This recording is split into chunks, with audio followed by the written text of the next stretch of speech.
Hey guys, Josh here, and let me just start this video by saying that if I do sound a little bit different in today's video, it's because I've been feeling a bit sick recently. And don't worry, I'm starting to feel better, but I've been trying to record so many different videos and it just never comes out right. But I'm gonna do my best for this one. It's a pretty short video. I just wanted to talk about some games that we got for the SNES and NES collections for the Nintendo Switch Online, because there's something pretty important that's happening for fans of farming games like you and I. There's some good and some bad news. So I just wanted to talk about that very quickly today.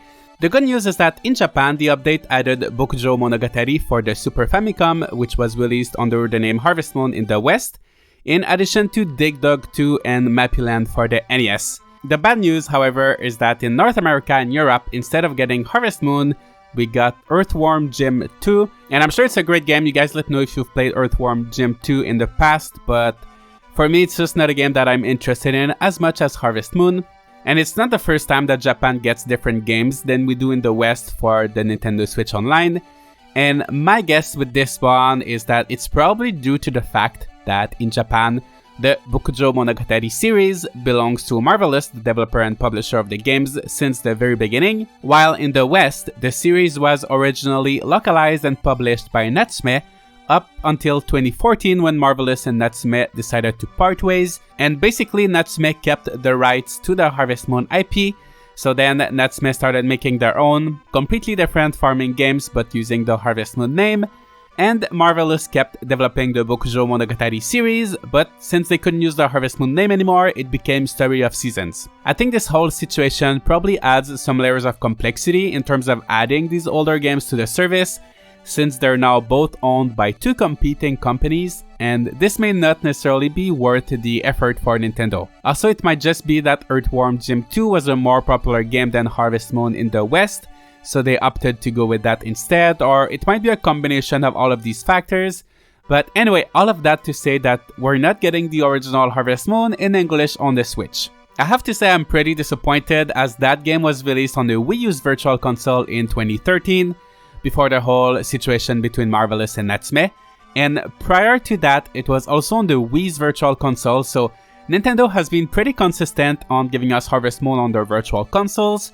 But now only Japan is getting it on the Switch, so my hopes of seeing the English version ever releasing on the console, or even any Harvest Moon games such as Harvest Moon 64, are pretty low. And now with the Wii U's eShop closing in the next year, there won't be any way to play the original Harvest Moon game on a modern console, and that's a shame because while that game is far from being perfect, it is the very first farming game, so historically it is a very important and interesting game that really shows where the genre began, and it's still a lot of fun. However, if you really want to play it, there is a way to get the Japanese version on your Switch, and while it might seem a bit complicated at first, it's actually fairly simple.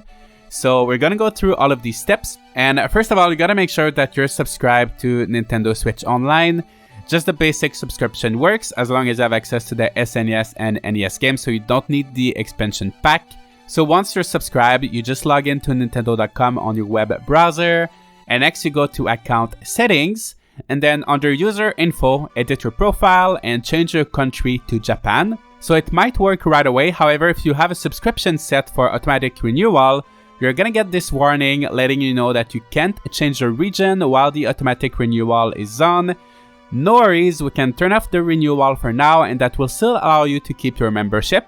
So just go back to the previous page and select Shop menu, then you scroll down to your subscriptions and you click on that, and it's probably going to tell you that you have no subscriptions. Just ignore that and click on Check Nintendo Switch Online membership status.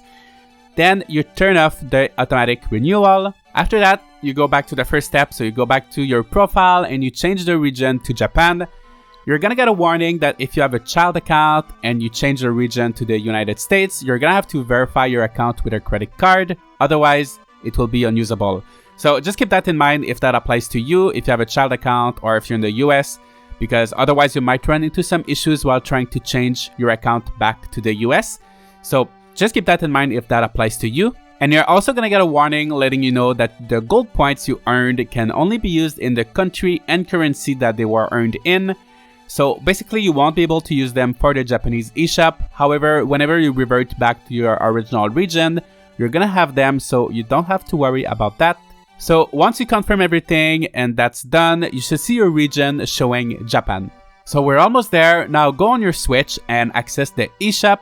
You're gonna have a warning letting you know that the eShop is not available in your language and that you have to log in again. So just log in again with your Nintendo account, and then you should finally be on the Japanese eShop. In the shop, simply go down to Nintendo Switch Online and search for the Super Famicom app. Download it, and there you have it. You have access to all of the Japanese Super Famicom games, including Bokujo Monogatari. The game is in Japanese, but it doesn't have that many dialogues compared to recent entries in the series.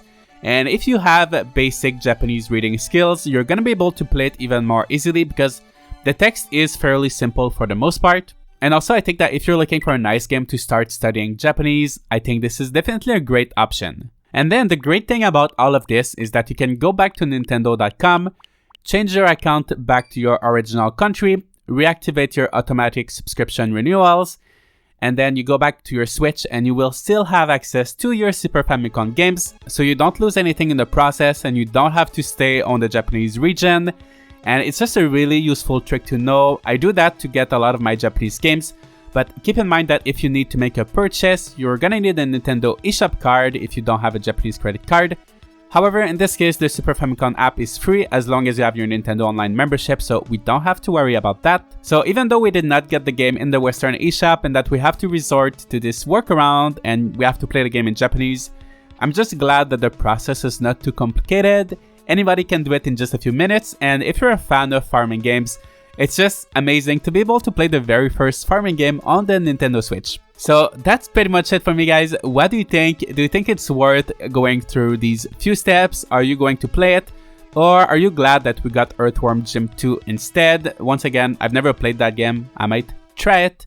But yeah, and do you think there's a chance we'll ever get Harvest Moon 64 or other older Harvest Moon games on the Switch?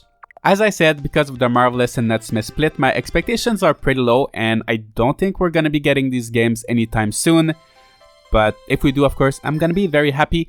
But yeah, that's gonna be pretty much it for me, guys. There's gonna be more Rune Factory 5 tips and guides videos coming in the next few days. I'm just kind of recovering and my throat hurts, so I can't speak for too long. So that's why I'm sticking with a short video. But yeah, it's gonna take a few days before I can make other longer videos. But yeah, that's pretty much it, guys. Leave a like and subscribe if you'd like to see more content like this. And I'm gonna see y'all in the next video.